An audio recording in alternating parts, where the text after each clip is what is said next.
अस्सलाम वालेकुम। I hope you are all doing great. तो सर्दियों में आप लोगों ने बहुत से पराठे खाए होंगे, मूली के पराठे, गोभी के पराठे, मेथी के पराठे, साग के पराठे, पालक के पराठे, लेकिन ये वाला पराठा आप लोगों ने नहीं खाया होगा। ये बहुत ही ज़्यादा टेस्ट, जब ये सारी चीज़ों से आप लोगों का दिल भर जाए ना, तो आप लोगों ने ये वाला पराठा बना लेना है। इसके लिए हमने बेबी लीफ मूली के पत्ते लिए हैं, वो बारीक से कट कर लिए हैं, और साथ सब्ज़ मिर्च प्याज को काटा है बारीक बारीक, और इसके अंदर स्पाइसेस ऐड कर लिए हैं अपनी मर्ज़ी के। तो इनको थोड़ा सा घी डाल के ना मिक्स कर लेना है। उसके बाद एक आटे का पेड़ा लेना है छोटा सा। मैंने छोटा सा पराठा बनाया था, ठीक है। उसको हमने बेल के, तो उसके ऊपर ये सारा मिक्सचर हमने ना ऊपर लगा देना है, अच्छे से लेप कर देना है। उसके बाद उसको पराठे की शेप में दे के मैंने चौरस बनाया था। तो आप लोगों ने इसको बेल लेना है। जब ये पक जाए, इसको हल्की आंच में बनाना, ये बहुत ही ज़्यादा क्रिस्पी और मज़ेदार लगता है। तो साथ मैंने मूली काट ली और साथ मैंने एक गिलास लस्सी का ले लिया।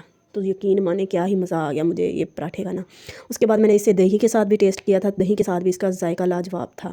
मेरी रेसिपी को अच्छे लगे तो इसको ट्राई करें और चेक करके बताइएगा कि ये आपको कैसी लगी है। ओके, अल्लाह हाफिज़।